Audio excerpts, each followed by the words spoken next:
সূরা ইয়াসিন। রহমান রহিম আল্লাহ তাআলার নামে। ইয়াসিন, এ জ্ঞানগর্ভ কোরআনের শপথ। তুমি অবশ্যই রসূলদের একজন। নিঃসন্দেহে তুমি সরল পথের উপর প্রতিষ্ঠিত রয়েছ।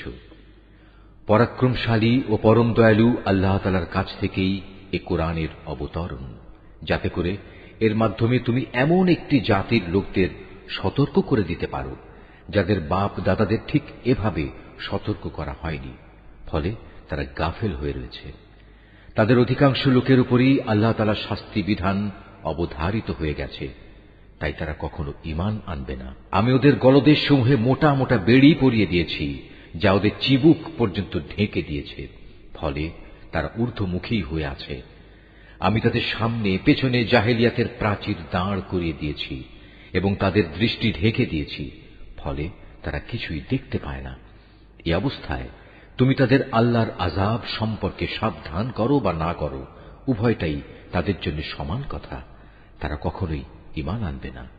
তুমি তো কেবল এমন লোককেই সতর্ক করতে পারো যে আমার উপদেশ মেনে চলে এবং সে অনুযায়ী দয়াময় আল্লাহ তাআলাকে না দেখে ভয় করে। হ্যাঁ, যে আল্লাহ তাআলাকে ভয় করে তাকে তুমি ক্ষমা ও মহা প্রতিদানের সুসংবাদ দান করো। আমি মৃতকে জীবিত করি, যা কিছু তারা নিজেদের কর্মকাণ্ডের চিহ্ন হিসেবে এই পৃথিবীতে ফেলে আসে, সেগুলো সবই আমি যথাযথভাবে লিখে রাখি। প্রতিটি জিনিস আমি একটি সুস্পষ্ট কেতাবে গুণে গুণে সংরক্ষিত করে রেখেছি। হে নবী, এদের কাছে তুমি একটি জনপদের দৃষ্টান্ত পেশ করো, যখন তাদের কাছে আমার পক্ষ থেকে কয়েকজন রসূল এসেছিল। যখন আমি তাদের কাছে 2 জন রসূল পাঠিয়েছি, তখন তারা এদের উভয়কেই অস্বীকার করেছে। এরপর আমি তৃতীয় একজন নবী দিয়ে তাদের সাহায্য করেছিলাম। অতঃপর তারা সবাই তাদের কাছে এসে বলল, আমরা অবশ্যই তোমাদের কাছে রসূল হিসাবে আবির্ভূত হয়েছি। এ কথা শুনে তারা বলল, তোমরা তো দেখছি আমাদের মতো কতিপয় মানুষ ছাড়া আর কিছুই নাও। আসলে দয়াময় আল্লাহ তাআলা আমাদের জন্য কিছুই পাঠাননি, তোমরা অযথাই মিথ্যা কথা বলছ। তারা বলল, আমাদের মালিক একথা ভালো করেই জানেন, আমরা হচ্ছি অবশ্যই তোমাদের কাছে পাঠানো তার কয়েকজন রসূল। তোমাদের কাছে সুস্পষ্ট করে আল্লাহর বাণী পৌঁছে দেওয়া ছাড়া আমাদের আর কোনো দায়িত্ব নেই। তারা বলল, কিন্তু আমরা তো তোমাদেরই আমাদের সব অমঙ্গলের কারণ মনে করি। যদি তোমরা এখন এইসব কাজ থেকে ফিরে না আসো, তাহলে আমরা অবশ্যই তোমাদের পাথর মারব। উপরন্তু তোমাদের অবশ্যই আমাদের কাছ থেকে আরো কঠিন শাস্তি স্পর্শ করবে। তারা বলল, তোমাদের দুর্ভাগ্য অকল্যাণ তো তোমাদের সাথেই লেগে আছে। এটা কি তোমাদের কোনো অমঙ্গলের কাজ যে তোমাদের ভালো কাজের কথা স্মরণ করিয়ে দেয়া হচ্ছে? আসলে তোমরা হচ্ছ একটি সীমা লঙ্ঘনকারী জাতি। এমন সময় নগরীর প্রান্ত থেকে এক ব্যক্তি এদের কাছে ছুটে এলো এবং সবাইকে বলল, হে আমার জাতির লোকেরা, তোমরা আল্লাহর এ রসূলদের অনুসরণ করো এমন এক রসূলের যে তোমাদের কাছে হেদায়েতের বিনিময়ে কোন প্রকার প্রতিদান চায় না। আসলে যারাই তার অনুসরণ করবে তারাই হবে হেদায়েত প্রাপ্ত। আমার জন্য এমন কি অজুহাত থাকতে পারে যে যিনি স্বয়ং আমাকে পয়দা করেছেন এবং যার দিকে তোমাদের সবাইকে একদিন ফিরে যেতে হবে, আমি তার ইবাদত করব না? আমি কি তাকে বাদ দিয়ে অন্য কোনো মাবুদ গ্রহণ করতে যাব? অথচ দয়াময় আল্লাহ তাআলা যদি আমার কোনো ক্ষতি করতে চান, তাহলে ওদের কোনো সুপারিশই তো আমার কোনো কাজে আসবে না, না তারা কেউ আমাকে ক্ষতি থেকে উদ্ধার করতে পারবে। এ সত্ত্বেও যদি আমি এমন কিছু করি, তাহলে আমি সুস্পষ্ট গুমরাহিতে নিমজ্জিত হয়ে যাব।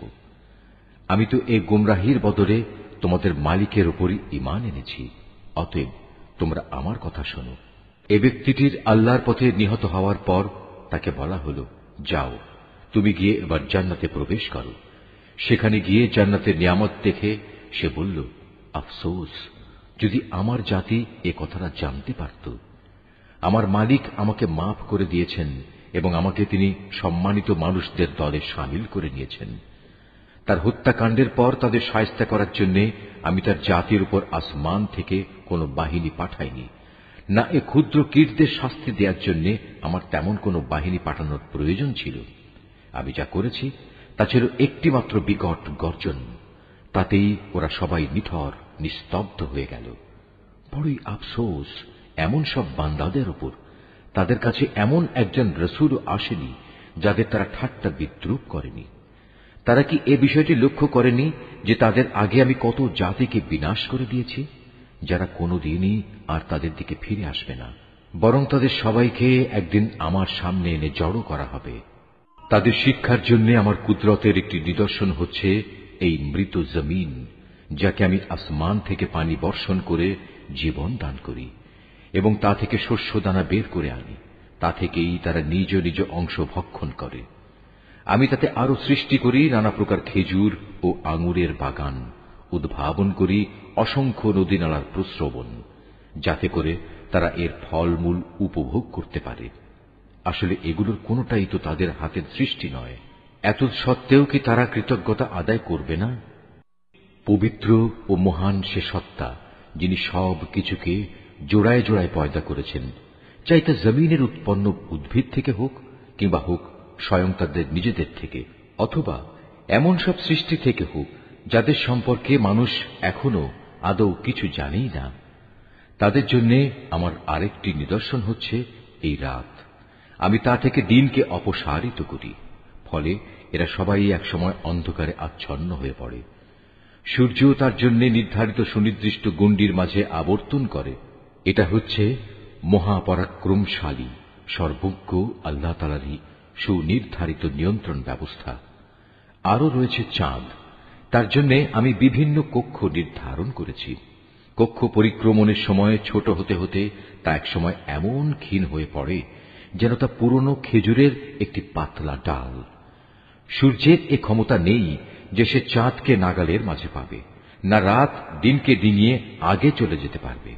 মূলত চাঁদ, সুরুজ সহ এরা প্রত্যেকেই শূন্য লোকে সাঁতার কেটে চলেছে।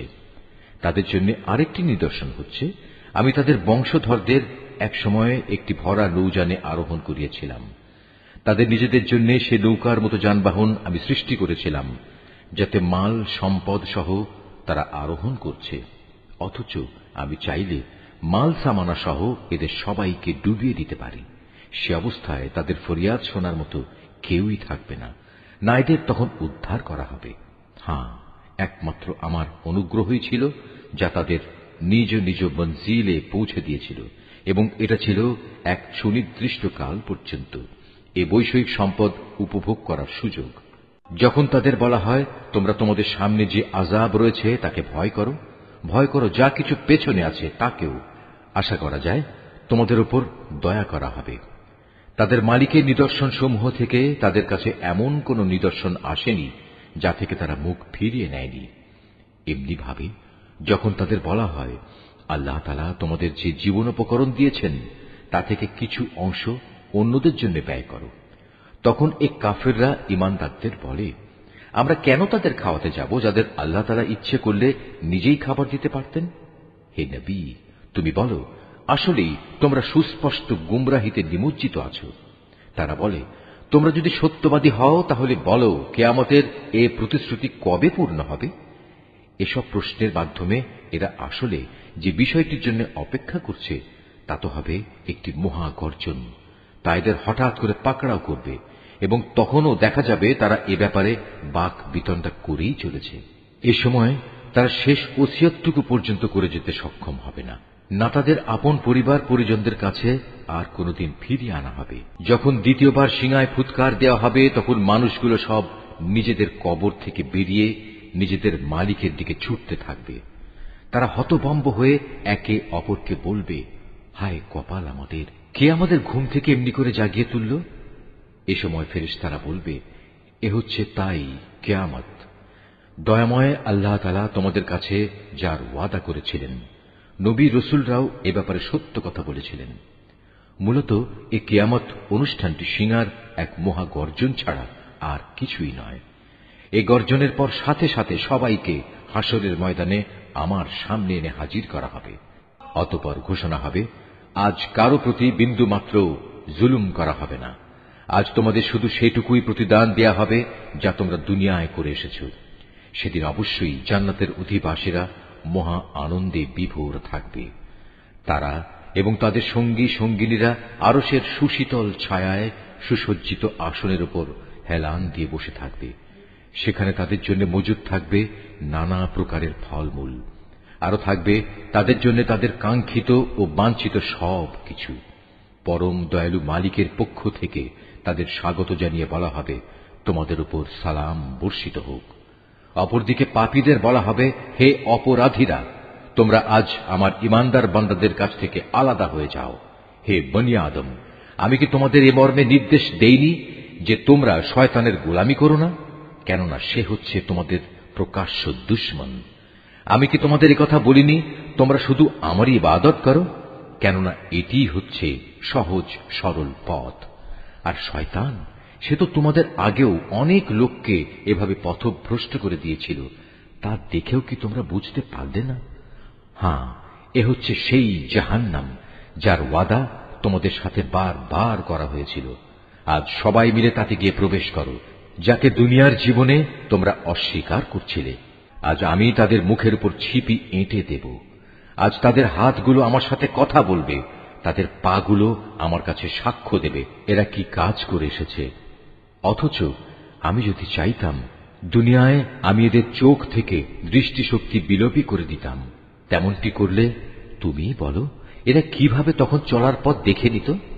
তাছাড়া যদি আমি চাইতাম, তাহলে কুফরির জন্য তাদের নিজ নিজ জায়গায় তাদের আকৃতি বিনষ্ট করে দিতে পারতাম।